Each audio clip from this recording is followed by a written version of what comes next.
E não agora? vai acontecer. Aí, Flávio, agora sim, só ler um recadinho aqui antes, só, Flavinho, do comentário da nossa amiga. A minha irmã postou aqui, ó, brasileiro é bicho solto, não foi criado com regras, não sabe lidar com isso, tanto que independente do perigo iminente, eles ainda desafiam. É verdade, né? Vamos lá, vamos começar. Deu certo, Flávio? Conseguiu lá se conectar e Na, conectar olha, o na modem? verdade, o que que aconteceu? No meu aparelho não está dando certo. Eu entrei pelo aparelho da minha esposa, conectei no Ah, dela entendi. e alguma coisa no meu aparelho, aí assim, né? Um amigo meu aí, o Aurélio, né, que é fã da Apple, ele vai falar assim, também é Apple, né? Entendi, entendi. O meu não é Apple, né? Eu não tô nesse nível ainda. Eu sou professor, Flávio. Eu sou professor.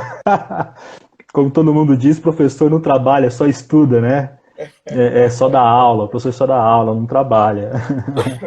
E como tá a sua família? Tá bem? Sua esposa, filhos?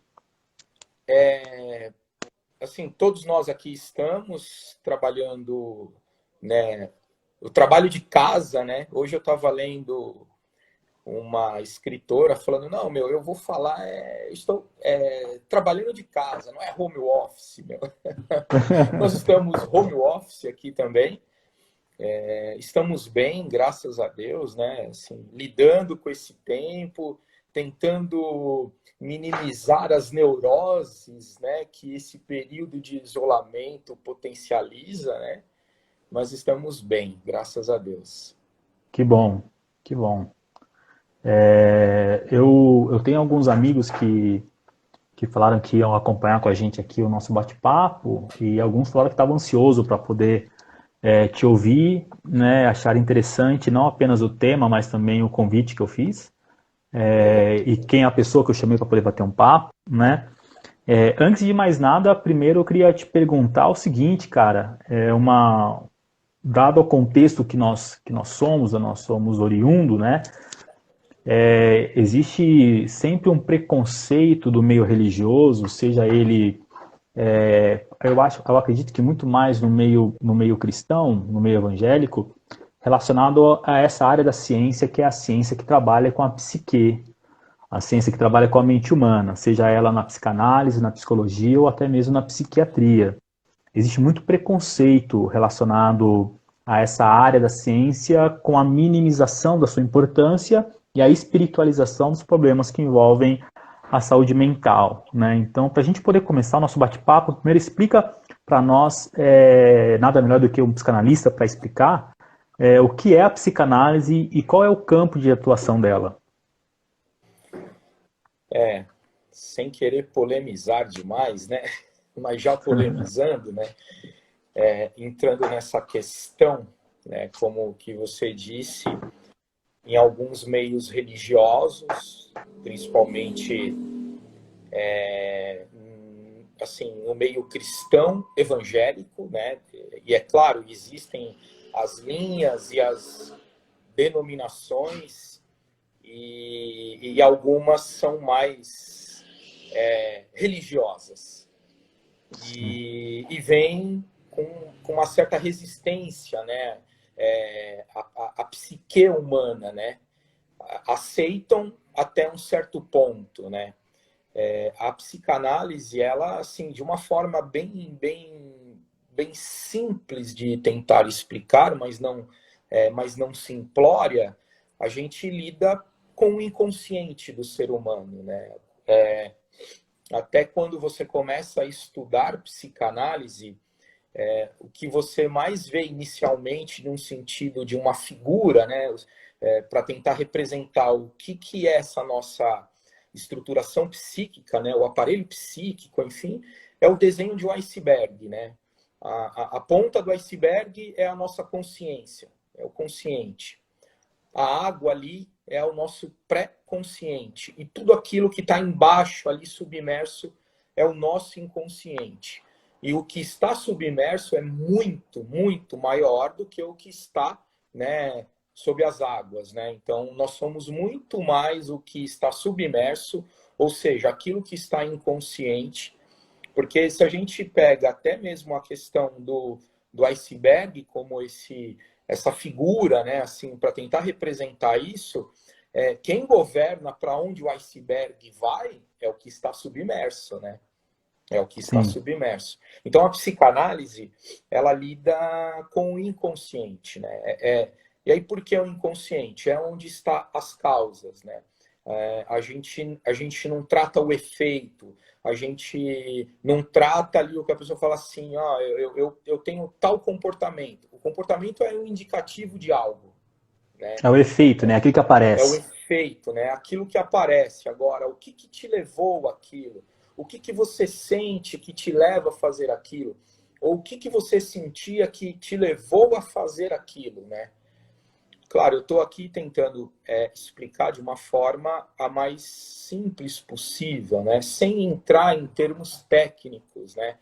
Como eu disse assim, né? Sem querer causar polêmica, mas já polemizando, Freud, né? Que ele é o pai da psicanálise, né? E inicialmente ele foi muito criticado, há uma resistência, né, em relação a ele até hoje, né, mas principalmente pela igreja em si, lá naquele início, porque ele abordava o inconsciente do jeito que o inconsciente é. O inconsciente é uma instância nossa, assim, que ela é amoral, não há moralidade ali, né? Isso é construído, né? No nosso inconsciente está praticamente todo o nosso id, que é o desejo, né? E o desejo é aquela coisa, eu quero, pronto, e acabou, é meu, me dá, eu quero, né? Por isso que uma criança, né, um bebê, você pode ver, né, que quando ele... Essa é a única coisa que a gente nasce, né, com ela de fábrica, é o desejo. Por isso que se você vê o bebê, a criança, me dá, é meu, eu quero, né? O não pode, isso não, isso assim, isso vai sendo construído, né? Isso vai sendo construído. Então, assim, para Freud, ele fala que na nossa psique, na psique humana, todo ser humano, ele nasce bissexual. Ele não nasce com já definido, do tipo aquela coisa assim, ó, você tem um pipi, então você é menino, tem que usar azul. Ó, você tem, né, Nasceu uma assim, tem que usar pipizinha, azul ou rosa. aí você é menina, então você tem que usar rosa, né, assim. Não, na psique humana a gente não nasce já assim. Isso vai sendo construído. Tem uma parte que é uma herança psíquica, né, que a gente herda, né? Mas isso é uma construção, né? Então, já por aí já começa né, uma certa resistência a Freud, porque para os padrões que nós temos, isso causa polêmica, né? Isso causa polêmica. Então, por isso que a psicanálise, a gente lida com essa questão do inconsciente, né? Porque, assim, ilustrando um pouco, seria assim, o consciente por exemplo, eu vou perguntar para você, Juliano, o que você tomou de café hoje? Você de repente, vai chegar e vai falar assim, olha, a hora que eu acordei, eu fui na padaria, eu saí, usei máscara, comprei pão, já tinha leite em casa, eu fiz leite com café, aí tomou eu, a minha esposa, a minha filha, enfim. Tá aqui, ó, tá fácil, né? Aquela coisa, aquela memória fácil, né? O A memória pré-consciente recente, né? na verdade, é aquela memória até que ela é fácil de acessar. Ela assim, ó, você acessa, né? Agora, se eu chegar para você e perguntar assim, olha, ô Juliano, quando que foi lá aquela sua época que você era garoto, adolescente? Qual foi a primeira vez que você deu um beijo numa namorada, tal? Pô, você vai pensar assim, peraí, deixa eu ver. Você vai puxar com certo esforço, ela não vai vir já de primeira, e você vai ter que fazer um esforço, mas você vai conseguir lembrar. Agora, do inconsciente é aquela memória em que, por mais que eu te pergunte, ela não vem. Você não vai conseguir lembrar, né? É aquela coisa assim, por exemplo, eu vou e te pergunto assim, Ô, Juliano, o que que você tomou, o que que você almoçou no dia 4 de abril de 2015? Não estou indo nem tão longe, né? Assim, pô, meu, não sei, não faço ideia, não lembro. Entende? Essa parte do inconsciente é como se eu estivesse, né, são esse tipo de memória em que elas não são acessíveis na hora que eu quero. Elas não são acessíveis assim, deixa eu ver o que que eu tenho ali. Não. Aí, para isso, existe algumas técnicas, né? Que na psicanálise, né, a gente utiliza e que, na verdade, as duas principais, né, que foi utilizado por Freud, primeiro é os sonhos, né? Os sonhos é a principal forma do nosso inconsciente se comunicar conosco. E o segundo é aquilo que a gente chama de associação livre, associação livre de ideias. O fato de você falar, vai falando, vai falando, vai falando, e aqui o psicanalista, a gente chama de atenção flutuante, né? Eu estou aqui observando e uma hora salta alguma coisa, né? Você vai falando e eu vou aqui observando, né? E aí vem, e aí algo vem, e aí é conversado, aí a gente tenta elaborar. Na verdade, é a pessoa que elabora, né? Eu levanto a bola para a pessoa bater, né? Para a pessoa chutar, né? Você é aquilo que na comédia chama de escada, né? Olha, seria mais aquilo, os mais antigos vão entender, né? Dedé Santana, né? Isso. É o Com, to, escada, literalmente. com todo respeito ao querido e competitíssimo Dedé Santana, né? Sim.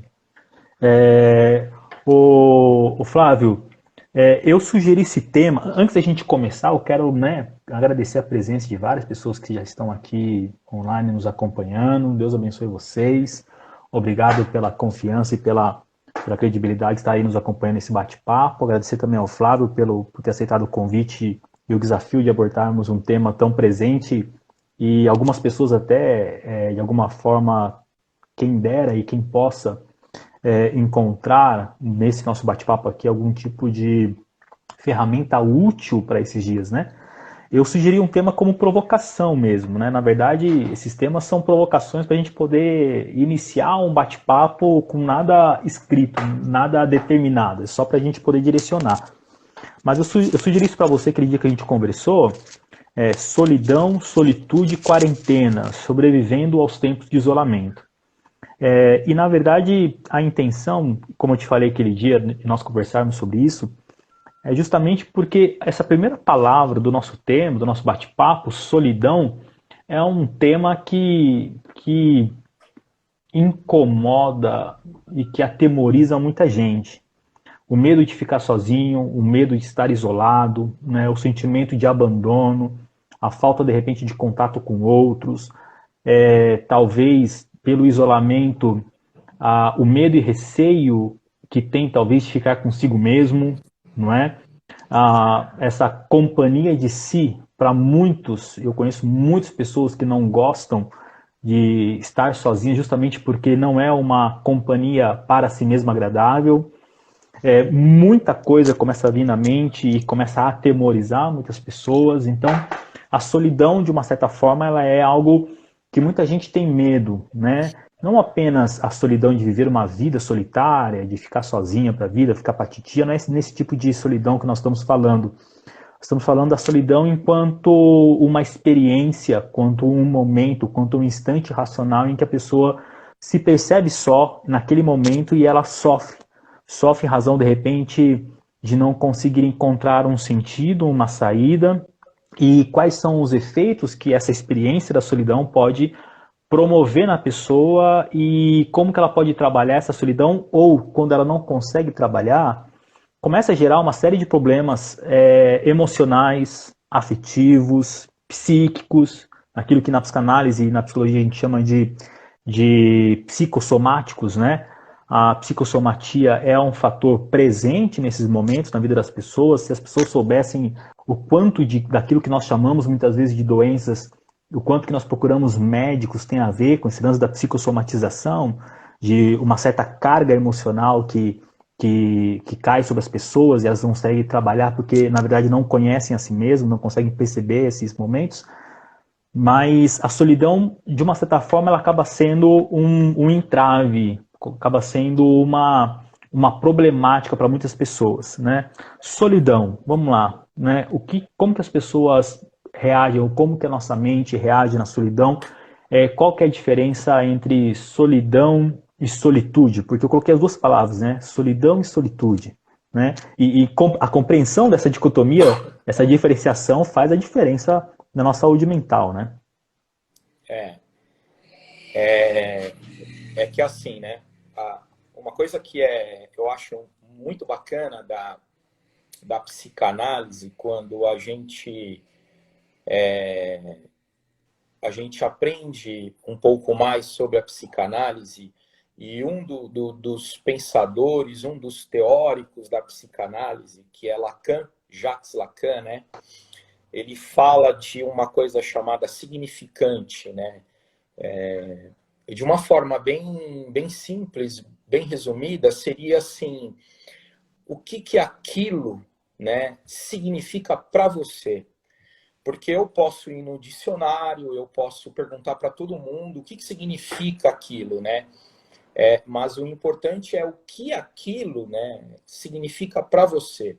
Como, por exemplo, assim, se eu chegar numa roda com várias pessoas e perguntar para cada uma delas, olha, para você, o que significa mãe? Cada um vai dar o seu significante. Cada um vai para mim é isso, para mim é aquilo, para mim. Cada um vai ter o seu. Tanto de forma positiva como de forma negativa, né? E até mesmo essa questão, por exemplo, assim, a abordagem, tanto solidão como solitude, no atendimento psicanalítico, vai muito do que é para cada pessoa. Dificilmente eu vou, por exemplo, atender uma pessoa e vou dizer para ela assim, é a hora que ela fala, ó, solidão, eu tô me sentindo só. Nossa, para mim eu tô numa solidão imensa. Não, ó, solidão não é isso que você tá falando. Solidão é quando você está sozinho. Não, não é isso. Não, é o que é para ela, né? Então, por quê? Porque essa individualidade do ser, ela é sine qua non, né, para a psicanálise, né? Por isso que a psicanálise assim, é um atendimento individual. Não tem como fazer psicanálise de casal, por exemplo, né? Não dá, ela é individual. Mas, arriscando um pouco e aí trazendo os meus significantes, né? Assim, as minhas compreensões, tanto na solidão quanto na solitude, que eu confesso que é uma palavra que é até um pouco recente para mim, né? Não era uma palavra que eu a conhecia, usual da minha parte, apesar de já tê-la ouvido, né? Então, principalmente nessa semana, depois da nossa conversa, eu procurei aquela coisa que você fala assim, né? Não, deixa eu sentar, deixa eu ver de fato se é o que eu entendo, né? Uhum. E aí você pesquisa Google, pergunta para um, pergunta para outro, tá? A solidão, eu diria que assim, é uma coisa que você pode ter mesmo em volta de muitas pessoas, né? Porque, ao menos para mim, remete a você se sentir só, né? E nem estou associando a solidão a alguma psicopatologia. Eu estou falando da solidão como um aspecto do ser humano, né? Como aquilo que define um dicionário e que acaba sendo para mim, né? Já a solitude, que é o que muitos têm comentado sobre isso, e eu achei interessante, porque teve até um pensador que foi inicialmente, que começou a se utilizar, né, dessa palavra, né, que seria uma espécie de isolamento voluntário, né, assim, em que Intencional, né? intencional, em que você se isola para acessar esses seus conteúdos interiores, né? A psicanálise nada mais é do que levar a pessoa a acessar esses conteúdos, né?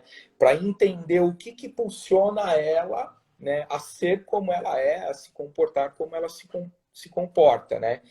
Então, apesar de que a gente está falando aqui de uma diferenciação, né, dessas palavras, mas na prática da clínica, talvez isso nem é levado muito em consideração, a não ser que a pessoa traga isso como uma diferenciação, né?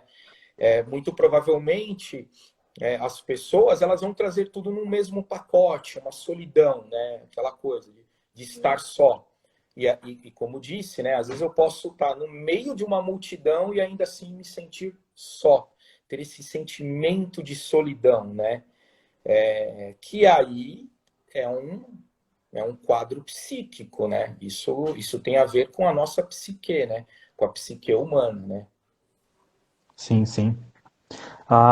Eu gosto muito da psicanálise e também da psicologia, até porque o momento em que elas surgem como ciência é um momento de um período do pensar humano que eu gosto demais, é o final do século XVIII, começo do século XIX, que surge lá como resultado do idealismo alemão, desde Kant, depois vem o idealismo alemão, Schelling, Fichte, aí vem Schopenhauer, né? Eu não sei se Schopenhauer é uma de algum tipo de leitura que vocês fazem no estudo teórico da psicanálise, mas essa contribuição filosófica ela é muito importante, pelo menos para mim, nesse sentido, que me faz chamar a atenção quando eu leio Freud, quando eu leio Jung, quando eu leio Lacan, é justamente a contribuição que esses teóricos tiveram da filosofia dentro daquele período, daquele contexto, que é justamente o momento de total desagregação social,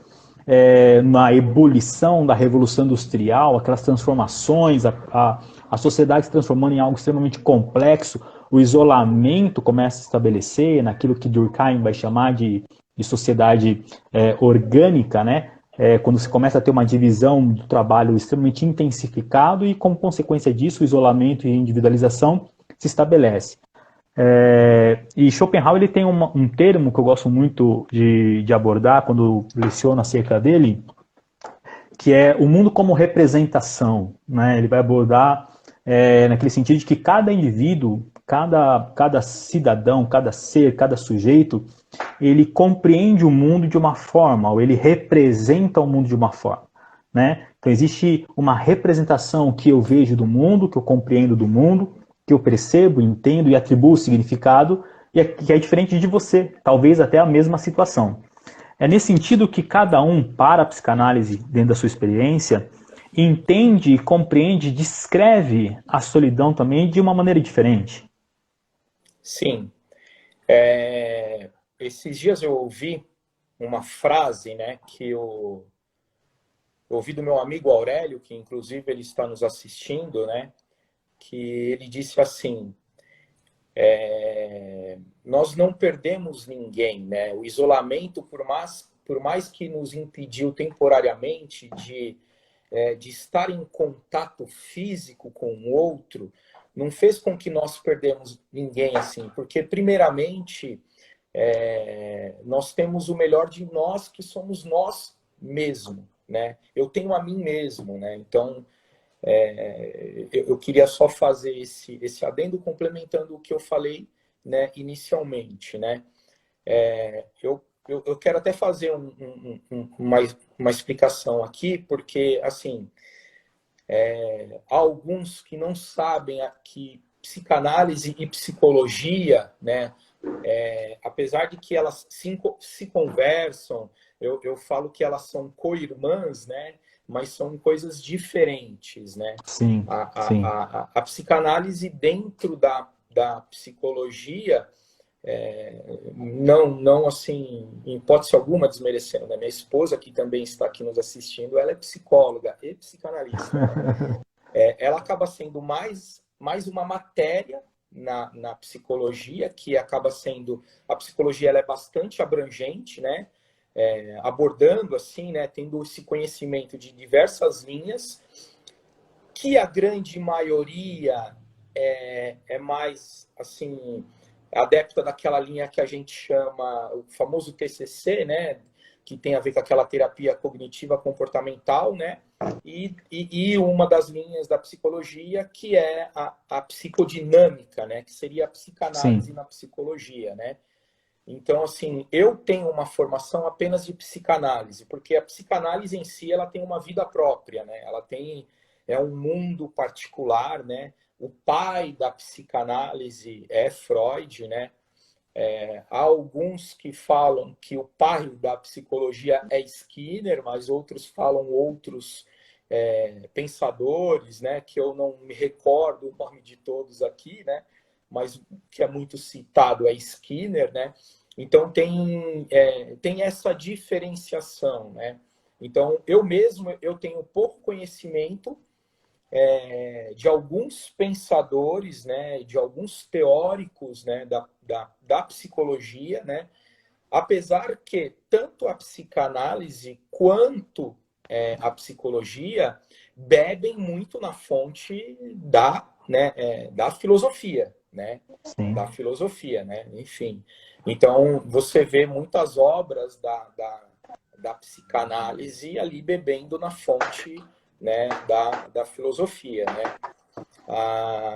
Eu não sei se dessa forma eu estou conseguindo responder um pouco a sua pergunta, né? Assim, que era mais para poder fazer essa diferenciação, que pode ser que em algum tema mais específico eu não vou ter esse conhecimento para abordar, né? Porque, claro, eu como ser humano e com todos os recursos que eu tenho, eu entendo um pouco daquilo que é o comportamental, daquilo que é o cognitivo, né?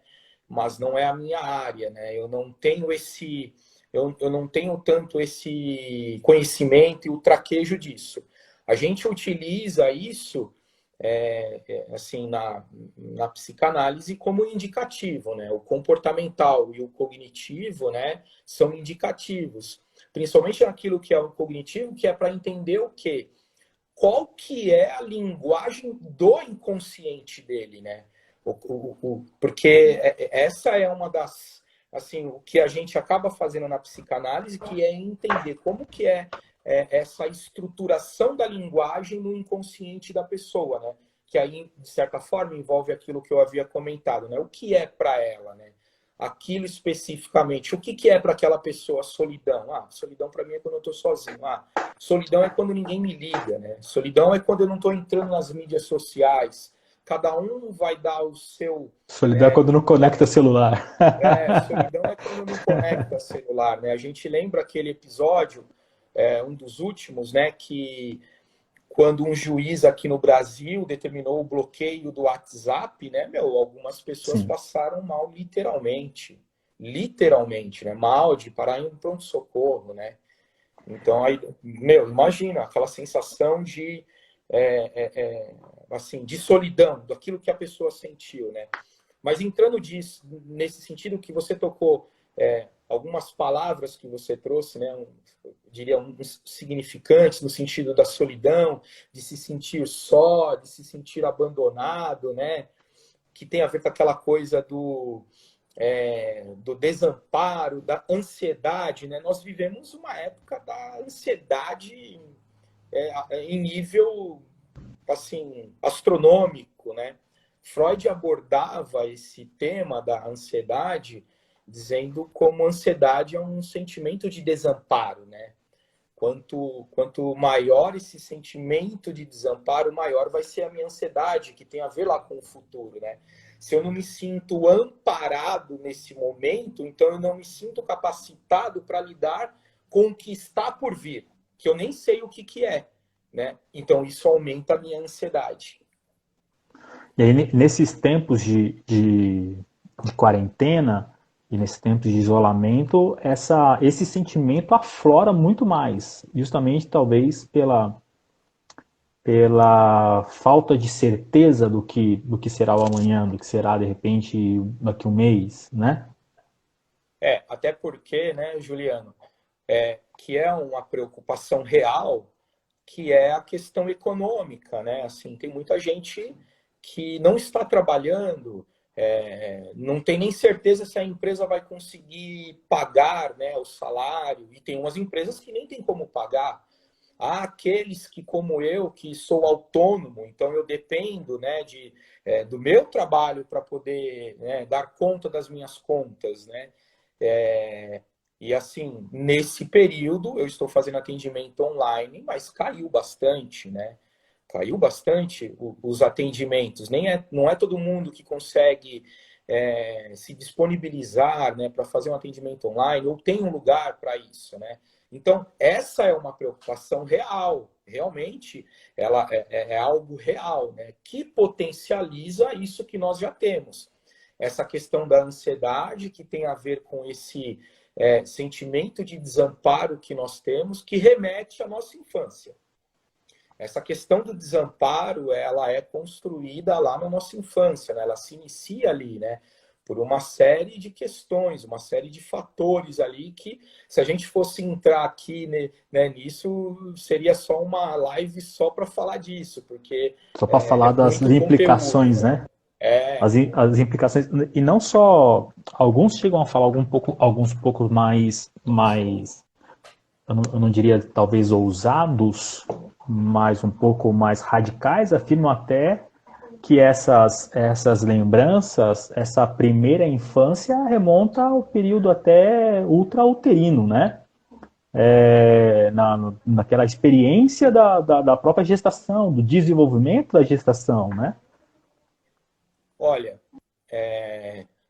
para os psicanalistas, né, até vai muito além, né, porque a gente herda toda uma carga psíquica, né, dos nossos pais, que herdaram dos pais dos seus pais, enfim, um processo assim que vem de muito lá atrás, né? Então a gente Você tem toda sabe uma que herança genética psíquica, né? Então, além do que acontece desde a concepção, né? Desde o sim, momento do ato ali em que é você é isso que eu ia abordar. concebido, né? Que no momento também da concepção, né, tem alguns teóricos que abordam essa questão do momento da concepção, a maneira com que foi, se houve amor, se não houve amor, se foi por meio da violência, se não foi violento. Então, tudo isso tem a ver com uma certa, na linha de alguns teóricos psicanalíticos que eu já li, com uma certa influência de uma carga que vai determinar muito das características da saúde psíquica, da forma com que essa pessoa vai desenvolver a sua vida, compreender a sua vida e responder para ela também na vida adulta, né? É, eu vou citar de novo aqui o meu amigo Aurélio, né? E se um dia você assistir uma aula dele, você vai gostar, Juliano. Você vai gostar. Ele costuma até brincar, né, em sala de aula, quando ele dá esse exemplo, né, que ele fala assim, pô, tá lá a mãe e o pai, né, todo empolgadão, e aí bem na hora, né, aí o pai fala assim, putz, mas eu tenho que pagar aquela conta na segunda-feira, né? Aquele momento ali, né, bem Naquele naquela hora. momento. E o cara tá preocupado com a conta de luz que vai vencer na segunda-feira, né? Assim, então, claro que isso assim é humanamente impossível a gente controlar estas coisas, né? É humanamente impossível, mas que ela tem a sua carga psíquica ali naquele momento, ela tem, né? E que pode desencadear algumas consequências, né? Assim, como que foi a gestação, como que foi, como que estava a mãe, como que estava o pai, como que era o ambiente familiar, se teve algum problema de saúde, como que foi o parto, se foi um parto normal, se foi uma cesárea, se nasceu, assim, se teve alguma complicação no parto, todas estas coisas, elas têm a sua influência psíquica ali, né? Elas têm, que nem dá para saber ao certo que consequência isso pode acarretar ou não. Ou não. Entendi. Só antes de a gente continuar nosso bate-papo, deixa eu fazer uma pergunta para você. Antes, eu vejo a sua abordagem da psicanalítica, ela é muito fundamentada na abordagem freudiana. Olha, eu fiz um curso Aí eu vou fazer um merchan aqui novamente, né? Que já que tem alguns Depois tem que falar amigos. para eles pagarem os créditos, hein? Já que tem alguns amigos aqui assistindo, né? Lá no NBP, né? Que é o Núcleo Brasileiro de Psicanálise, o curso lá é uma psicanálise integrativa. O que é isso, né? A gente vê os principais teóricos, né? Assim, inclusive até da psicanálise contemporânea. Então a gente acaba aprendendo ali sobre Freud, sobre Lacan, sobre Winnicott, sobre Melanie Klein, Ana Freud, Jung, apesar de que muitos falam, mas Jung não é psicanalista, mas ele iniciou, e tem muita coisa boa em Jung, muito Tem, eu mesmo, gosto muito de Jung, eu que gosto é muito de Jung. utilizado, né, na Sim, psicanálise, né? A gente vê um pouco ali de André Green, então a gente acaba vendo um pouco de tudo ali, né? E utiliza da melhor forma que você achar ali no setting analítico, que é aquele espaço, né, do atendimento naquele momento, né? Então, eu comentei esses dias até com o Aurélio que eu acredito que eu tenho uma linha mais, uma mescla assim, de Freud, Lacan e Winnicott, né? Assim, mas as minhas maiores identificações, sim, né, naquilo que eu percebo que eu utilizo no meu dia a dia da clínica, Freud e Lacan. Primeiro porque, assim, não tem como você se tornar um psicanalista e não passar por Freud. Porque a sim, base da psicanálise é Freud, não tem como, né? sim. Então, assim, não dá para negar Freud. Foi ele que teorizou toda a psicanálise, né? E outros vieram depois, e mesmo na contemporaneidade dele, contribuíram e muito para a psicanálise, né? Sim. Assim como eu gosto de uma pergunta, Juliano, né, qual linha filosófica você gosta muito? Eu falo, eu gosto muito da linha existencialista, né? Kierkegaardiana, e depois temos Kierkegaard. aí as contribuições de Sartre, né, e alguns outros que vieram nessa sequência. Posteriormente, depois, alguns outros teóricos aí, antes até de Sartre, Nietzsche, né? Nietzsche, você sabe que nas minhas aulas, eu tenho algumas alunas que entraram aqui agora para assistir o nosso bate-papo, elas estão na faculdade, muitas delas tinham muito desejo de fazer psicologia, e quando tiveram aula comigo e nós falamos sobre Nietzsche, quando eu abordava a questão do inconsciente para Nietzsche, a identificação do eu, né, em Nietzsche, né, e daí tinha que abordar a questão da contribuição dele para psicologia e para psicanálise. Eu tenho até um aluno que entrou aqui, ele falou, Juliano, eu vou começar a fazer psicologia. Eu queria fazer jornalismo, mas depois dessa aula eu vou fazer psicologia. Porque, na verdade, tem essa questão, me chama muita atenção, não em razão das afirmações pessoais. A gente tem que aprender a separar essas questões que envolvem as acusações que é atribuídas a esses teóricos relacionadas à religião.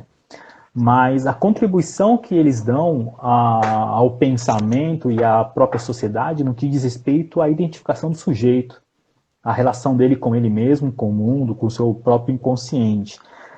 Nesse sentido que foi a proposta do nosso bate-papo, de falar sobre solidão, que é esse sentimento de abandono e desamparo, vou usar esse termo que você utilizou, que você trouxe para o nosso bate-papo, ou seja, a falta de perspectiva de ser abraçado, de ser amparado, isso não é de agora, essa insegurança para muitos tem a ver com aquela questão do desamparo da infância, como você bem disse, e do outro lado essa perspectiva da solitude, né, que é trazida nessa questão de uma autocompreensão ou utilizar esse momento de autoisolamento, seja autoimposto, ou seja, como no nosso caso, não é autoimposto, mas conseguir identificar nesse momento a possibilidade de você conseguir entrar em contato consigo e contribuir desse momento de parada, né, de stand-by da vida, dessa pausa da vida, contribuir para um desenvolvimento e um agregamento de conhecimento, de autoconhecimento, de desenvolvimento, seja teórico ou seja até mesmo prático no sentido de uma autoanálise, uma autocompreensão, uma viagem para dentro de si, que é quando a gente usa o termo solitude. Né? Nesse sentido, a partir do conceito que a gente vem conversando e do que você pesquisou também para esse nosso bate-papo, esse momento, nós podemos, e esse momento de isolamento, de quarentena que estamos vivendo, pode servir para essa, não para, claro que para alguns vai ser esse lance da solidão, né? E a gente vai falar um pouco mais sobre isso. Mas para muitos pode servir também como um espaço para a solitude, para um autodesenvolvimento?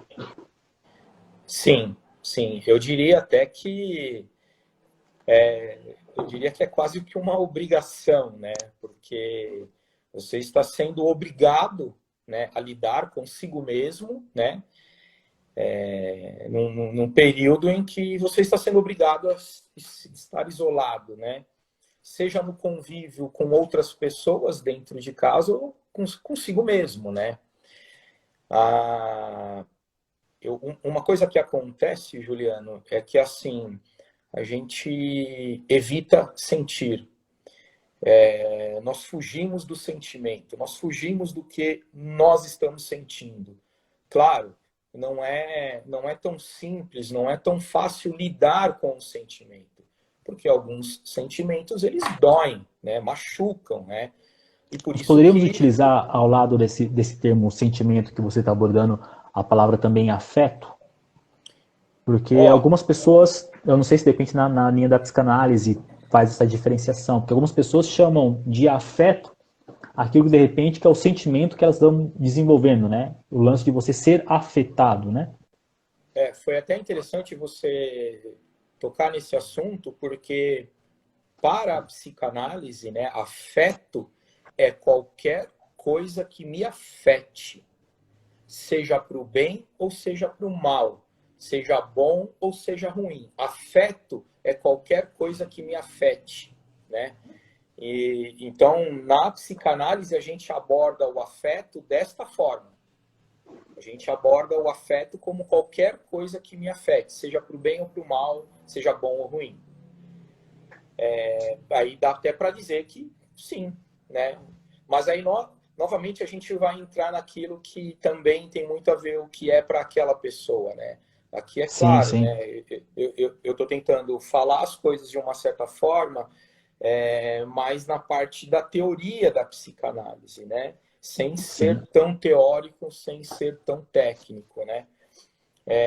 Então, assim, nós evitamos esses sentimentos, até porque, de fato, alguns sentimentos nos afetam. Esse sentimento de desamparo deixa alguns desesperados, deixam alguns, assim, paralisados, né? E aí, nesse período, muitas vezes, até por essa potencialidade, né, dessa incerteza futura, faz com que esses sentimentos fiquem mais aflorados, né? E qual que o que melhor seria, né? O que seria bom que fizéssemos, né? Permitíssemos sentir, né? Entender o que é que eu estou sentindo, o que é isso que eu estou sentindo, qual é o nome que eu dou para isso, para essa estranheza dentro de mim, o que é essa solidão, o que é, não, e cada um vai chegar no seu entendimento, naquilo que é para ela, o que ela entende que é aquilo que a está afetando, né? Assim, e aí, tentando fazer aquilo que eu saio daquilo que no sentido, né, figurado assim, da representação e ir para uma solitude, que é começar a olhar para mim, começar a me perceber, né? Olhar assim, deixa eu ver o que é isso em mim, deixa eu ver o que eu estou sentindo, de onde vem isso, por quê, né? Até porque na análise, né, quando estamos atendendo, a gente faz esse trabalho investigativo. Hoje em dia, eu diria que assim, Juliano, é possível eu sozinho fazer essa introspecção, mas talvez devido a essa toda a carga que a gente psíquica que a gente vem acumulando nos últimos anos, eu não diria nem só desse período, né? Assim, talvez seja necessário a ajuda de um profissional. Então, né, muito provavelmente pode ser que a pessoa não consiga fazer isso sozinha. porque vai doer, porque ela não sabe exatamente que caminho ela vai seguir. Sem contar que tem aquilo que a gente chama de mecanismos de defesa do ego, que não vai permitir que acesse. Por quê? Porque dói. Sim, Porque dói. sim. Então a gente vai entrar em fuga, vai entrar em negação, vai entrar em racionalização. Isso para estou Transferência. dizendo alguns, né? A gente vai tem vários assim, e nós utilizamos eles todos, né? E não necessariamente eles são ruins, né? Assim, até porque precisamos dessas defesas, né? Mas isso vai depender do quanto e do tanto, né? Assim, do momento, né? Tudo tem que ser com um certo equilíbrio, né? Então, eu diria que, assim, é possível eu sair daquilo que é uma solidão, que tem a ver com o que a pessoa está sentindo, daquilo que ela acha que é, e eu ir por uma introspecção, e aí tem a ver, né, para mim, né, claro, com esse lance da solitude, que é uma espécie assim, então deixa eu me conhecer, né? Deixa eu me perceber, deixa eu entender o que é isso em mim, deixa eu ver o que é isso que está pulsando aqui, deixa eu ver o que é isso que está tensionando aqui e que está me afetando. É engraçado que aquilo que você abordou agora é extremamente importante para gente lembrar que, para além, né, quem vai trabalhar muito mais nesse sentido também vai ser Jung, daí eu vou puxar um pouquinho daquilo que eu gosto, da linha psicanalítica, que tem o fator da consciência coletiva também, né? Aí nós entraríamos em Jung, que é justamente quando você está no coletivo, e talvez a sua esposa, como psicóloga, ela pode até também abordar nesse sentido, porque a psicologia trabalha muito, principalmente a psicologia social, trabalha muito com esse lance de como que está os comportamentos dentro do coletivo, do grupo, como que os indivíduos e os sujeitos se relacionam consigo mesmo, com as suas emoções, a partir do fator determinante do coletivo onde ele está. Né? Nesse contexto onde nós estamos, que é um contexto de uma tensão não apenas individual, uma tensão familiar, mas é uma tensão social, muito e fortemente carregada e determinada por aquilo que nós temos de acesso, seja por meio das redes sociais, seja por meio da televisão. Então existe, para um fator mais negativo, inclusive relacionado às incertezas e inseguranças que promovem a solidão, e a partir daí toda essa carga negativa que ela pode promover, como essas determinações externas que podem, de uma certa forma, trazer muito ou aumentar muito esse sentimento de insegurança, de desamparo, de depressão, de ansiedade neste momento também, não pode? Sim, com certeza, né? Citando Jung, né, como você trouxe, aquilo que é, por exemplo, né, que ele aborda como o inconsciente coletivo e os arquétipos, né? Sim. É bem aquela coisa assim, né? O, já li algumas coisas, não sei se pode citar aqui, né? O Caio Fábio, Sim, sim. quando ele em alguns momentos ele aborda o inconsciente coletivo como uma espécie de uma energia psíquica, né, que fica ali influenciando, conectando e de alguma forma alimentando, né, o pensamento das pessoas. Eu confesso que numa visão particular minha, eu vejo muito dessa forma mesmo, né? E aí a gente entra no inconsciente coletivo, aquilo que a gente fala que são os arquétipos, né? Eu gosto sempre de citar esse exemplo, que eu acho ele um exemplo simples de se entender, né? Que é assim, os arquétipos. Ô, Quando a Flavinho, gente. Quando. só um minutinho que está encerrando aqui, Ah, tá. vai dar uma pausa na nossa transmissão, aí eu volto novamente e você acessa, tá Tá bem? bom.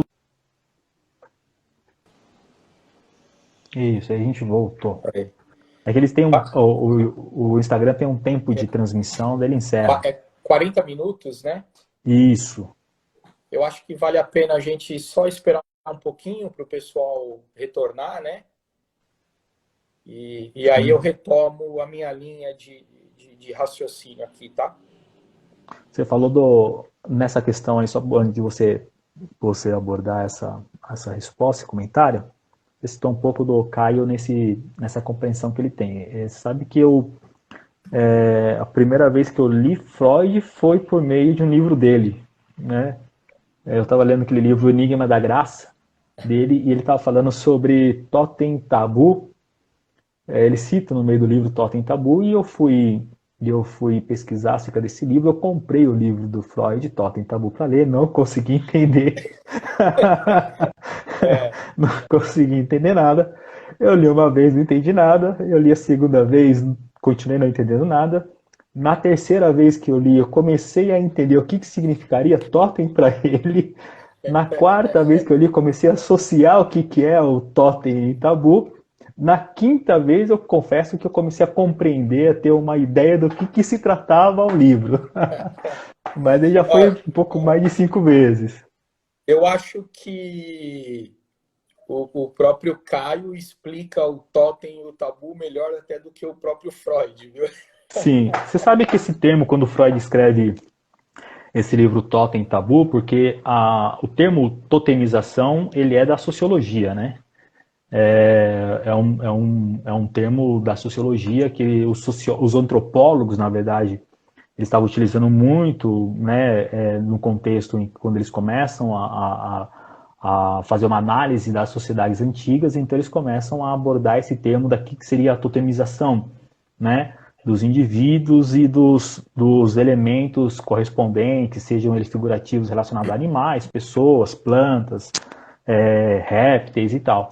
E inclusive muitos antropólogos, né, eu faço antropologia lá no Unicamp, e muitos professores, eu perguntei para um deles, olha, a gente estava estudando sobre o totemismo, né, dentro da perspectiva de um antropólogo, e eu falei com o professor no intervalo sobre o livro de Freud. Ele deu risada.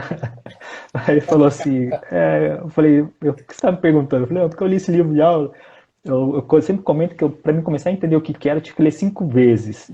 Você, é que Freud faz toda uma salada com relação a totem.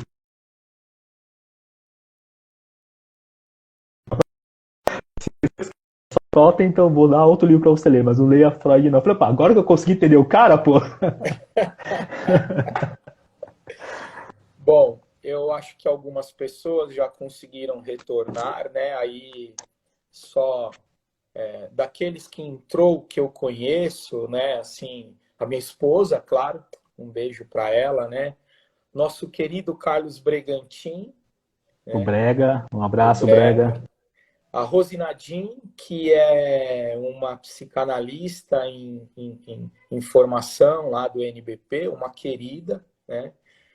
O Daniel, Legal. que é o Dani Mega, que é um conhecido também, um amigo, gente boa. Então eu vou retomar aqui o pensamento, né? Aquela linha de raciocínio, né? Tentando não perder tanto, né? A ideia. Sim, A questão do arquétipo, né, que eu costumo exemplificar aqui, que eu acho que é simples, mas de fácil entendimento, é meio aquela coisa assim, olha, homem é tudo farinha do mesmo saco, nenhum deles presta. Pô, realmente, todo homem não presta? É tudo farinha do mesmo saco? Tipo, joga fora tudo, é isso mesmo? É isso que você está falando? Ou, né, pelo outro lado, do tipo, né, quando os homens dizem assim, né, a mulher é tudo interesseira, nenhuma serve. Pô, realmente, toda mulher é interesseira, nenhuma presta, é isso, né? Então, são esses arquétipos, né, que eles são construídos e que a gente assume isso como uma verdade absoluta, né? E aí, imagina estas coisas, né, no nosso psiquismo, né, na nossa construção psíquica, né? E aí, talvez tentando exemplificar aqui, uma mulher que teve a relação assim conturbada, complicada e complexa com o pai, com a mãe, aquele referencial que ela teve como uma figura masculina e ainda recebendo toda essa carga de informação, aí já vem carregando tudo aquilo que é do seu sentimento de desamparo, e aí vem alguém, uma amiga, vem e fala assim, ah, meu homem não presta, é tudo farinha do mesmo saco. Imagina como que isso não vai ali, né, moldando a alma dela, né? Vai afetando, né? Vai afetando. Muito Isso. bem, sim, né? Muito bem, vai afetando. Flávio, como manter a saúde mental no isolamento? Como conseguir, né? Você, como psicanalista, nos dê a receita. Olha, tem um detalhe, né, Ainda Juliano? mais com uma psicóloga dentro de casa. É, falar para você, viu? Falar para você, viu? Olha, é, eu faço esse reforço, eu participei de algumas lives, né, esses dias, né, e essa pergunta me foi feita, né, assim, e algumas pessoas me perguntaram, né, não vou me eximir da pergunta, mas assim, eu faço aquele reforço que é assim, olha, o psicoterapeuta, ele não orienta, ele não fala, ele não opina, ele não fala como tem que ser. Isso aí você que tem que descobrir, né? Porque a resposta está aí em você, né? Você tá devolvendo a bola, então. Tô devolvendo a bola, né? Olha, eu vi aqui, Juliano, que você falou, né, de uma. Eu dividi, né, a minha casa com uma psicóloga, a Shirley, aqui que eu não estou reconhecendo se é alguém que eu conheço ou se é alguém da sua amizade aí, né? Ela escreveu aqui, sorte a dele, né? Eu falei, Shirley, é verdade, é minha sorte, sim, porque a minha digníssima me ajuda muito mesmo, né? Muito mesmo. Eu sou grato a Deus. Mas essa Gosto. pergunta, mas essa Eu, pergunta é importante e eu vou explorar um pouco mais isso, embora você tentou devolver a bola. Talvez se quiser até chamar a tua esposa aí do lado para participar também, fica à vontade. Mas eu digo isso sobre, tirando a nossa brincadeira e a tentativa de alguma forma, dar um pouco de ar, de uma certa naturalidade para esse momento tão difícil que a gente está vivendo, mas isso é uma questão que nos importa muito, muito, né? Como conseguir manter a saúde mental no isolamento? Em tempos onde nós somos, como nós falamos há pouco, né, antes de encerrar a transmissão, tão bombardeado por informações, né, seja pelo meio da televisão, bombardeado por informações pela rede social, essas vozes, esses discursos, né, que se tem de tensão, de polarização e de oposição no nosso contexto, como conseguir, de alguma forma, se preservar, como conseguir blindar, como conseguir a possibilidade de manter a nossa saúde em a salvo, vamos dizer assim, né? Salvo de toda essa polarização, para que o nosso isolamento, que já é difícil, isolamento que já é tensional por natureza, porque nós estamos contra a nossa vontade, né? Foi até engraçado, eu brinquei com a minha filha esses dias atrás, minha filha gosta muito de ficar em casa. Aí uma semana e meia, 2 semanas, falou assim, não vejo a hora de sair. Eu falei para ela assim, mas você não gosta de ficar em casa? Ela falou assim, eu gosto de ficar em casa quando eu quero. Né? Não quando isso é imposto, né? Ou seja, existe essa carga tensional, né? Como conseguir se preservar dessas perturbações mentais que nos atemorizam? eu não vou fugir da pergunta, tá? Por favor, não se furte a pergunta. Eu vou, eu vou usar, né? Assim, claro, eu vou falar um pouco de mim nesse sentido. E aí é aquilo que eu aprendi com a psicanálise, daquilo que eu li, com o meu amigo Aurélio Gonzalez, com a minha esposa e com o nosso querido Carlos Bregantin, né? Essas pessoas e alguns outros também, né? Com quem eu aprendi muito nesses últimos tempos. Inclusive, tem uma fala do brega que eu acho válida dizer aqui. Primeiro porque eu faço uma média com a minha esposa, né?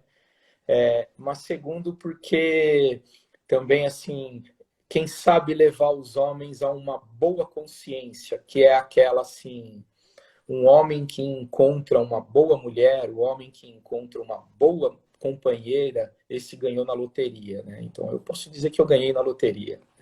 Caramba, mas mandou uma dessa assim porque ela tá na live mesmo? Porque Legal, legal. Qual que é o ela nome vai da tua fazer uma, esposa? ela vai fazer, Vanessa Stamboni. Certo, tá vendo, né, Vanessa? Depois tem que ter aquela retribuição. É, e assim, a, primeiro que é, eu, eu acho que assim, o que é interessante nesse período, né, assim, isso não estou fazendo como uma espécie de propaganda, né? Mas se for possível, dentro daquilo que for da sua possibilidade, faça uma psicoterapia, né? Se envolva com isso, procure saber sobre isso, né? Não precisa ser somente eu, tem muitos profissionais aí, né? Na escola lá mesmo que eu me formei e eu continuo atendendo lá, tem diversos profissionais, né? A minha esposa também é uma que atende também de forma online. Eu conheço diversos profissionais e sempre a gente acaba conhecendo alguém que conhece um profissional que indica, né? Eu acho que nesse período ajuda muito a passar por tudo isso uma terapia. O Juliano, eu tenho atendido, né? Com os que eu tenho continuado meus atendimentos online, inclusive de algumas pessoas que trabalham lá estão lá no campo de batalha, lá no front, né? Assim, atendendo as pessoas que chegam, cuidando, elas dizem para mim muito claramente, Flávio, se eu não estivesse fazendo terapia, eu não conseguiria passar da forma que eu estou passando. Eu já teria surtado e não teria dado conta. Eu tenho ouvido muito isso, né? Eu tenho ouvido muito isso. E algumas pessoas que, mesmo fazendo, estão naquele limite, né? Estão naquele limite mesmo, né? Claro, né? Também, como a gente está recebendo muita informação, Juliano, recebemos tanto informação boa como ruim, né? Então Sim, acho que é bom não se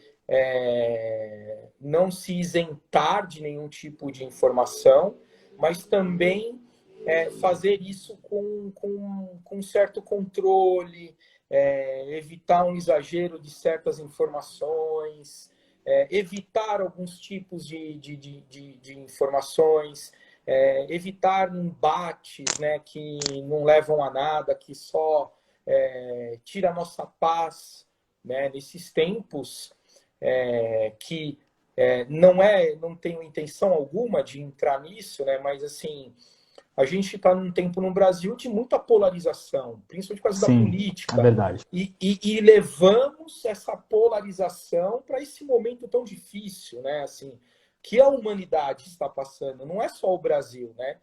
Então, evitar essa polarização, né? E a prática dessa solidariedade que a gente tem visto aí ajuda muito, né? Tem ajudado muito nesse período de isolamento, né? Flávio, você acha que tirar um pouquinho o olho da tela e olhar um pouquinho no olho do outro já ajuda também? Aí eu vou, que assim, né, complementando, até continuando, que nem eu tenho alguns momentos aqui que a minha esposa está aí, qualquer coisinha ela me desmente. A gente passa um café e senta na mesa e desliga a televisão, vamos conversar. E não é conversar sobre os problemas ou as contas que tem que pagar. É conversar sobre como se a gente estivesse na mesa de uma padaria, tomando um café e jogando a conversa fora. Né? Assim, é necessário esse tempo. Esses dias eu fiz uma live com um amigo, live não, né? Uma videochamada, né? Assim, e a gente ficou quase 1h30 conversando, um olhando para o outro, trocando ideia, jogando conversa fora, né? Assim, foi um olho no olho virtual, em tempo real, né, assim, mas foi real, né, de forma virtual. Aí é nesse sentido que a gente utiliza a tecnologia a nosso favor, né? Sim. O problema não é eu usar a tecnologia, o problema é a tecnologia me usar. Então eu tenho que aprender a utilizar a tecnologia e não deixar que a tecnologia me use, né? Claro, também existem diversas coisas em si. Eu costumo dizer, ainda que não seja a minha área, né, do comportamental, né, eu não sou psicólogo, mas o se ocupar com alguma rotina nesse período também ajuda, né? A rotina nesse tempo de isolamento obrigatório, né, ela acaba ajudando, né, porque você acaba funcionando quase que no automático, né? E de alguma forma te leva a uma espécie de assim de se distrair, né? Se distrair, né? Porque eu vou, passo o café, enquanto eu estou vendo o café ali, eu posso até olhar uma mídia social, mas eu estou olhando o café como ele está sendo preparado, arrumo a cozinha, lavo uma louça, enfim, né? A Essas ociosidade coisas. também é prejudicial, né, o Flávio? Oi? Nesse tempo, a ociosidade nesse tempo também é prejudicial. Se você, como se disse, não estabelece algum tipo de atividade, né, numa disciplina com uma certa regularidade, entre as atividades que podem ser desenvolvidas, a ociosidade pode ser um fator a desenvolver também essa ansiedade para esse tempo. Com toda certeza, né? Porque aí é assim, né? Se eu tenho esses problemas relacionados à solidão, a ociosidade pode de fato ser um grande problema, né? Assim, a não ser que a gente assim tentar aquilo que alguns pensadores dizem do ócio criativo, né? Aí eu transformar isso numa energia criativa, aí, né? Assim, aí talvez seja válido, né? E aí até o que a minha esposa colocou agora aqui, que também é uma coisa que eu costumo comentar, né? Que é assim, e fazer algo que também te dê prazer neste período, seja ela qual for, claro, desde que seja algo saudável, que é aquela coisa assim, sentar na frente de uma televisão sem qualquer tipo de preocupação e colocar uma série, um filme, assistir algo que você gosta, ler um livro que você gosta, jogar um jogo de tabuleiro, se você tiver filho ou alguém que mora com você, esse tempo de envolvimento humano, assim, ele é prazeroso, edificante e terapêutico, né, para esses momentos, né? Sim. Muito mesmo, né? Então, assim, faça algo que te dê prazer, porque é um investimento que você está fazendo para você mesmo, né? Assim, vai jogar videogame, assim, quem gosta, né? Assim, eu diria que, assim, de todos esses que eu falei, eu praticamente faço todos eles, né? Nesse período de quarentena, a gente acaba fazendo um pouco mais, né? Assim, e eu preciso Sim. desse momento. Mas um detalhe, viu, ô Juliano, que envolve esse período todo é o se respeitar. E o que é esse se respeitar? Vai ter momentos em que vai vir uma espécie de sentimento daquela estranheza que foge a qualquer tipo de compreensão que você possa ter. Porque isso é tão inconsciente. Antes de você continuar, Flavinho, até para poder iniciar nisso que você acabou de estar falando, eu estava até falando antes de você entrar, conseguir fazer a conexão, eu estava lendo um estudo aliás, estava lendo uma matéria que saiu no El País, falando sobre as experiências dos astronautas a respeito de confinamento para esse nosso tempo, né? Então vai abordar um pouco dos estudos da psicologia sobre a psicologia do confinamento, como que é trabalhado, como que as pessoas lidam com o confinamento, com o isolamento. E eles fazem nessa matéria uma associação de como que as pessoas podem encontrar os caminhos para lidar com o isolamento. Mas uma das coisas interessantes que eu selecionei dessa matéria para trazer para o nosso bate-papo foi justamente o fator de que nesses tempos de isolamento, para além de tudo aquilo que nós já falamos, né, os problemas da vida, as inseguranças, as sensações que nós estamos tendo, desenvolvendo de depressão, de ansiedade e principalmente irritabilidade, que é isso que você estava falando, né, até por isso que eu te interrompi. o quanto que esses momentos, eles são momentos que avultam, né, que exacerbam-se os ânimos e a irritabilidade fica à flor da pele. Eu não dá para a gente deixar numa única teoria, né? Mas eu gosto de ir muito nesse pensamento de Freud, que tem a ver com esse sentimento de desamparo, né? Pensa bem assim, né? Nós como seres humanos, né? O ser humano é praticamente, acho que o único ser da Terra, né? Que ele nasce e ele é totalmente dependente do outro. Se você pegar um bebê nasceu e você largar, ele morre, né? Ele Sim. morre, né? Então, Sabe que esse é um exemplo que eu uso muito nas minhas aulas, né? Para falar sobre a diferença entre o ser humano e os animais. Né? você pode ver que tem animal que já nasce e já sai correndo porque o predador já está vindo. E o bichinho Sim, sai no tartaruguinha, trote, né? né? Então, assim, nós somos dependentes. Não tem como. Esse elo, esse vínculo que nós temos, né? O vínculo materno, né? Esse vínculo desse acolhimento, né? Até porque quando a gente nasce, né, para o bebê ali, na fantasia dele, não existe ele e a mãe. Ele e a mãe são um só, não existe o mundo. Só existe ele e a mãe, né? E todas as percepções de que ele vai entendendo que um é um, outro é outro, isso vai ocorrendo, né, com o tempo, mas esse elo, assim, ele é tão forte que essa simples interrupção da presença, a criança já pode até fantasiar do tipo, a minha mãe me abandonou. E, na verdade, ela só foi ali no banheiro e voltou. Sim. Né? Então, estas coisas, elas potencializam esse sentimento de desamparo que o ser humano tem. Né? E daí desemboca, essa parece uma caixa de Pandora, né? Claro, eu vou citar aqui o termo técnico, né, que é o complexo de Édipo, né, que de uma forma muito simples é essa nossa relação entre filho, né, pai e mãe, que basicamente é essa treta que a gente tem, né? Tipo, quem na face da Terra não tem ou teve algum problema com mãe ou com pai, né?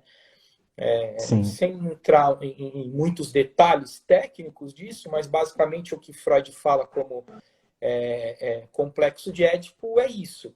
E aí, por que eu estou citando isso, Juliano? Porque, para Freud, ele fala que toda neurose humana nasce no complexo de Édipo.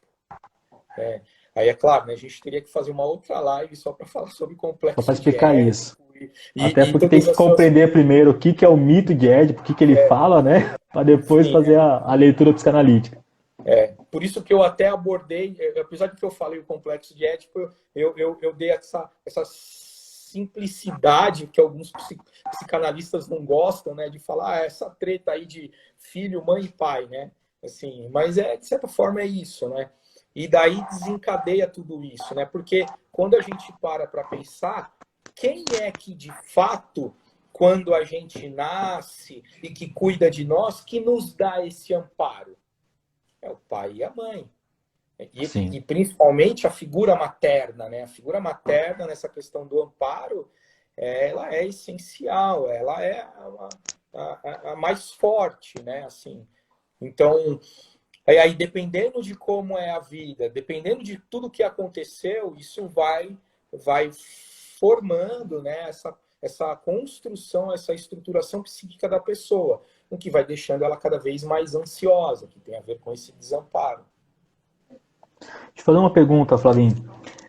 Vamos voltar ou direcionar, até para a gente caminhar para o final do nosso bate-papo, essa nossa discussão e direcionar ela a respeito da nossa origem, né? Para aquilo que possa, de alguma forma, fazer uma contribuição também da perspectiva religiosa, né? Deixa eu ler, tem um comentário aqui. Ah, sim.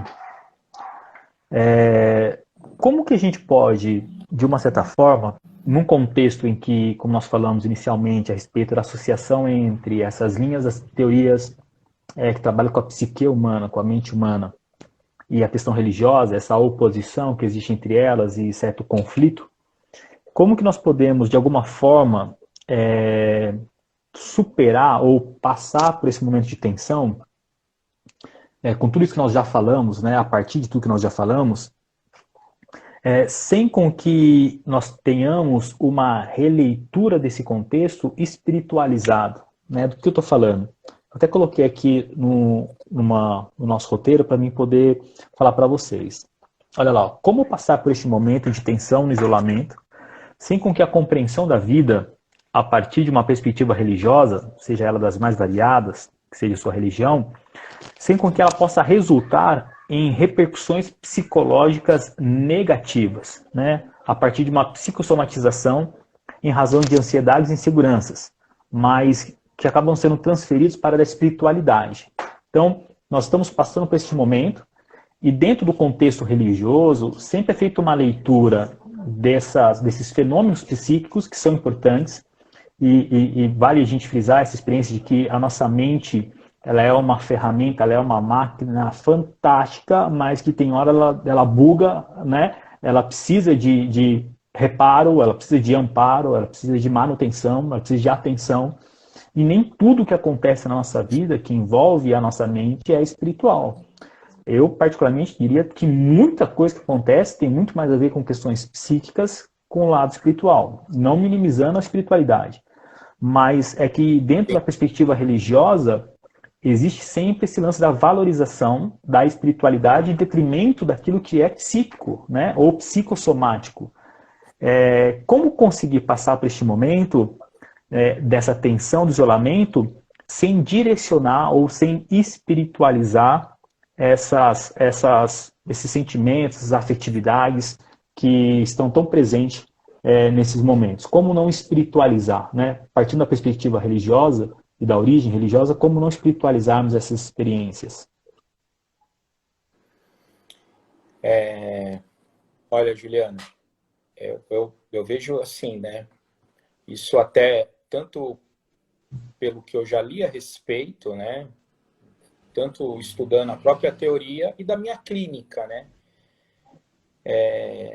Quando eu digo a minha clínica, é o meu atendimento, tá? É uma coisa bem, eu diria que assim, não é tão simples, porque a questão da religião no ser humano, ela é muito intensa, ela é muito profunda, né? A gente percebe que a religião, eu costumo assim dizer que tem hora que quando Freud fala que toda neurose humana nasce no complexo de Édipo, né? Muitas vezes eu digo que toda neurose nasce na religião, ou pelo menos ela é a maior potencializadora ou a maior causadora de neuroses, né? Então, assim, essa coisa de desconstruir o que é religião e o que é espiritualidade é uma tarefa que exige muita reflexão, exige muita solitude, exige que você também se assessore de pessoas que de alguma forma vai te ajudar nessas reflexões, né? E muitas vezes não tem jeito, você só vai conseguir compreender tudo isso em si mesmo com uma terapia, com uma psicoterapia psicanalítica, né? Psicanalítica. Porque você vai precisar entender, né, toda essa construção em você. Até porque a psicanálise ela aborda assim, a figura de Deus, de Yahvé, enfim, como a figura de um pai substituto. E a gente acaba encontrando muito isso na clínica, né, das pessoas fazerem de forma inconsciente, né? Não é que a pessoa faz isso de propósito, assim, né? Tal. É inconsciente essa transferência, né? Então, a experiência que ela teve ou não teve com o pai é o que ela vê em Deus, né? Assim, naquilo que ela Ou vê o como contrário religião. também, né, Flavinho? Ou o Ou o contrário contrário. também, né? A descrença, a E, frustração com Deus é a ausência, de repente, da visão que ela tem do pai, é o que ela transfere isso. para Deus, mas também naquilo que é negativo. É. Acontece que tem até uma questão também que às vezes a ausência do pai faz com que a pessoa vai numa obediência cega naquilo que ela entende como Deus, pai substituto, né? E que ali acha que, opa, ali encontrei, né, esse pai substituto e vou fazer o que disserem que é, né? E aí vai numa espécie de por quê? Tá tentando reparar, tá tentando compensar essa falta que ela teve lá atrás. Entendi. Isso é algo para se trabalhar dentro da perspectiva religiosa, tem a sua necessidade de se compreender e se trabalhar, para ver essa, como se diz, essa desconstrução dessa espiritualidade que não é saudável, tanto quanto a necessidade, e aqui fica a nossa recomendação para quem está nos acompanhando, da importância de uma análise, da importância de uma terapia, né? Para quem tem condições, se você tem preconceitos ou de uma certa forma algum tipo de resistência, que você possa vencer essas barreiras e possa pedir ajuda a um terapeuta, a um psicólogo, a um psicanálise, porque isso é importante para a saúde humana, né? São áreas do conhecimento. Tendo a perspectiva cristã, a sabedoria, todas elas provêm de Deus. E se Deus deixou essas ferramentas para que possa, de alguma forma, contribuir para a saúde humana, por que não nós nos utilizarmos disso, né? Quando a gente está com dor no joelho, nós vamos no ortopedista. Quando temos problema no coração, vamos no cardiologista. Por que quando nós temos um problema relacionado à afetividade, emoções, sentimentos, nós não vamos no psiquiatra, no psicólogo ou no psicanalista, né? A gente vai procurar o pastor, muitas vezes, o padre, ou seja, o líder religioso, o guru, qual for. Mas saber separar esses ambientes é muito importante, né? Para a gente encerrar, Flavinho, qual é a contribuição que a psicanálise pode proporcionar para um indivíduo?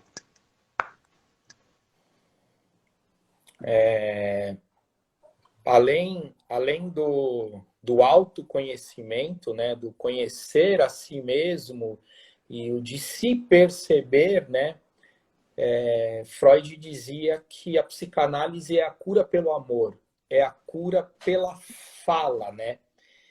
E esse ambiente que um momento de análise proporciona, né, que, claro, isso geralmente não é numa primeira sessão. Né? Isso é uma construção, né? Uma coisa que vai sendo construída. A pessoa ela se sente ali de uma certa forma acolhida, se sente bem, à vontade, então ela acaba pondo para fora, né? E aquilo, e o falar alivia a angústia. O diálogo é sempre importante, então, né? Conversa. Sim, sim, essencial, essencial. E aí, é interessante, como você bem disse, algo proposto pelo Freud, a cura pela fala, né? A cura pela conversa, por um diálogo. Sim, sim. E como é interessante, porque aí não é só um que fala, né? Mas também é necessário pro analisando aprender a ouvir também. Com toda certeza, com toda certeza. Sabe por quê? Ele tem que começar a aprender a se ouvir. E esse é um ponto importante. Não basta falar, eu tenho que conseguir ouvir o que eu estou falando, né? Sem E dúvida, compreender o que eu estou falando. sem dúvida. Bacana, Flávio. Flávio, eu quero te agradecer por esse tempo de bate-papo, viu? Muito bacana. Agradecer a todos aqueles que participaram justamente com a gente aqui. Dar um abraço na tua esposa, que esteve participando e acompanhando também aqui o nosso bate-papo. Teve pessoas aqui que falaram no comentário que seria interessante a participação dela também. Ela sugeriu uma outra oportunidade. Quem sabe a gente aproveita os próximos dias aí também para a gente poder bater um papo num outro tema nesse sentido. Vou tentar convencê-la. Legal. Flávio, muito obrigado, viu? Juliana, eu que agradeço pelo convite. Eu diria que assim, o seu convite me pegou de surpresa e foi uma grata surpresa, uma honra aqui, né, participar nessa live com você. Um tema muito interessante. Gostaria de, né, fazer o meu merchan, né? Se você pensar em Claro. fazer uma terapia psicanalítica, pode me procurar, né? O meu contato é 11 99871 5471. Mas eu estou aí pelas mídias sociais como Flávio Tomboli, né? Fácil achar também.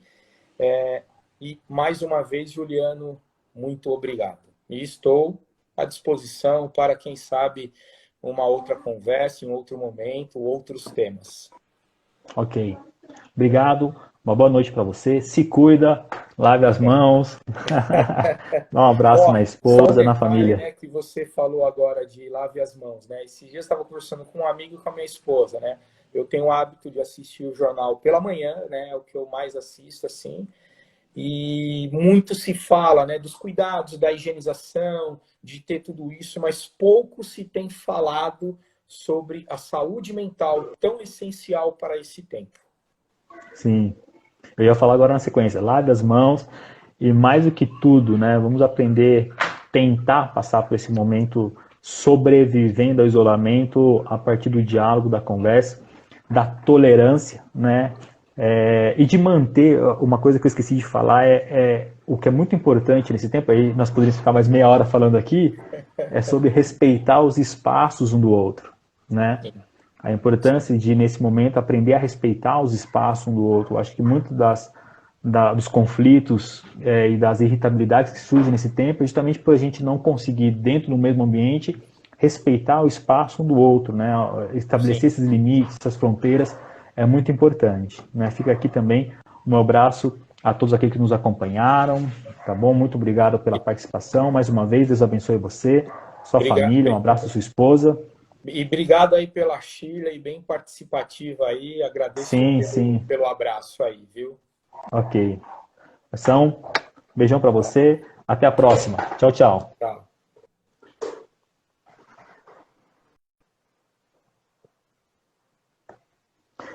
Pessoal, quero agradecer a participação de vocês e também lembrar que nós vamos ter uma live na semana que vem, tá bom? Na segunda-feira com o bispo Hermes Fernandes, lá do Rio de Janeiro, na Igreja Reina. E na quinta-feira com o pastor Adriano Chagas também. E nós estamos programando alguns outros convidados para a gente marcar para a semana que vem ou para outra semana, tá bom? Então, muito obrigado pela sua participação.